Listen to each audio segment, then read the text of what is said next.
Hi everyone! Good morning! Good evening.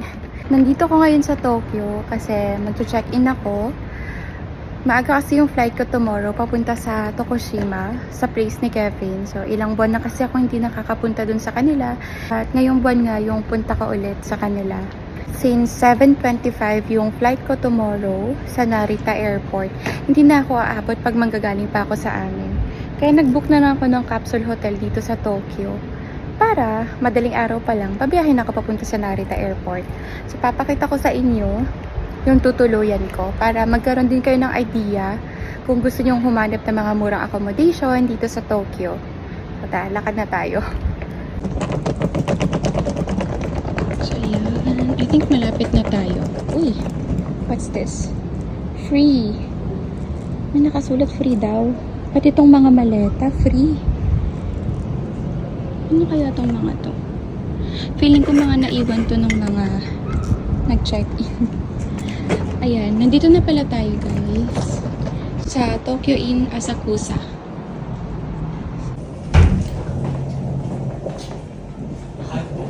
こんばんは。はい、お願いします。ジェネラ次ないです。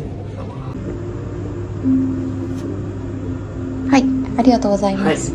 Okay, nakapag-check-in na ako. And 4th floor ang aking bed.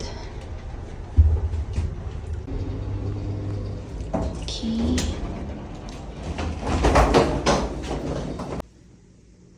Ang bed ko ay 406. So, ito yung shoebox ko. My slippers.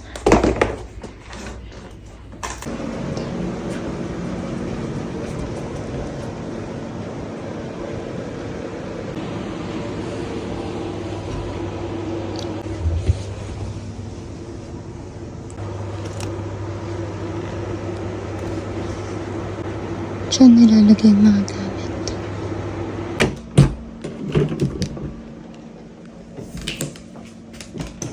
Labas muna tayo. Bili ako ng dinner. Di pa kasi ako kumakain. So, ayun na nga. Ilang buwan na rin ako hindi nagpupunta ng Tokushima. And sobrang na-miss ko na sa Mima, sa lugar ni Kevin. Kaya, sabi ko, for this month naman, ako naman yung pupunta doon. Kasi gusto ko makapag-relax doon. Probinsya kasi, 'di ba? So, tahimik, peaceful, ganun. Saan kaya ako kakain? Saan kaya ako bibili? Siguro magte-take out na lang ako. Tapos doon na lang ako sa kitchen kakain. Kasi may kitchen sila doon. Sakto may Family Mart malapit. Ito na lang ako bibili ng pagkain. Sigurado may sale ngayon. May tables din pala dito. Pwede rin dito na ako kumain. Nasaan yung mga obento? Ayun. Eto na yung mga sale. Parang gusto ko na naman ng sushi.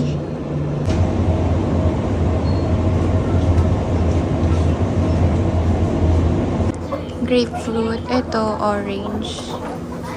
Ayan, nakabili na ako ng dinner. Balik na ako doon. Ganito yung mga parking space nila dito. Ang galing.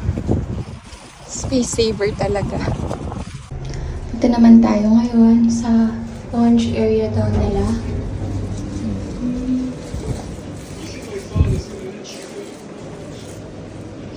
So, since punuan na dun sa loob, dito na lang ako sa labas. Actually, smoking area nila to. Pero, dito na lang ako kakain. For now, dito muna tayo sa labas. At sobrang sarap ng hangin dito. Ang presko. Yun lang sa baba. Ma-enjoy ko yung dinner ko dito.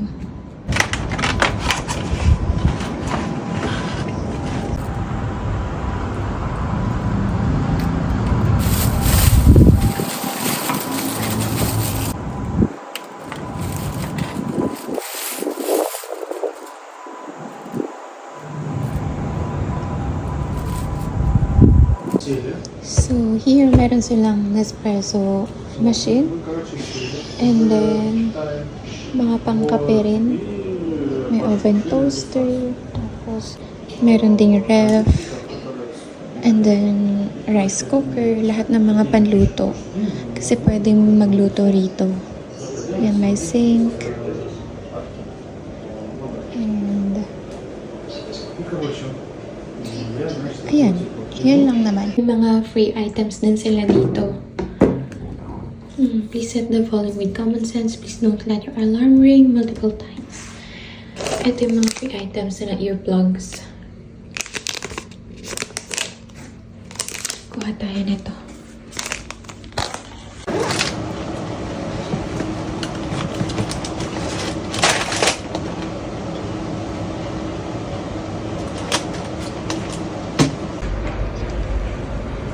Here's the shower room and laundry area.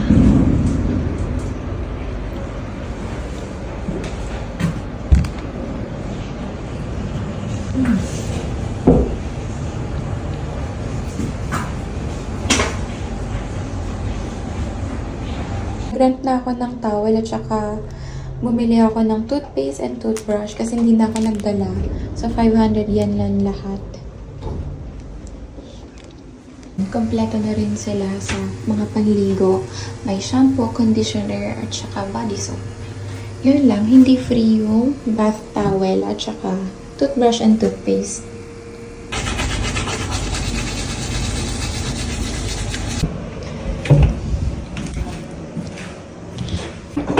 Ang luwang pala ng toilet. 1, 2, 3, 4. So, may 4 na cubicles.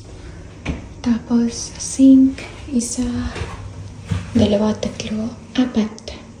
Check natin ang isa. Wow, super linis. May pang spray pa if ever na magjo-jebs. So, before ako matulog, bumalik na dun sa bed ko. Magkano nga ba yung magagastos dito sa isang gabi sa Capsule Hotel? Nasa around 1,000 pesos lang.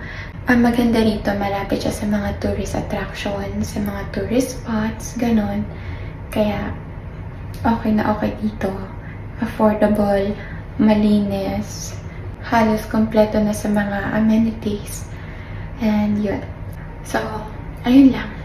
Balik na ako dun sa pod ko.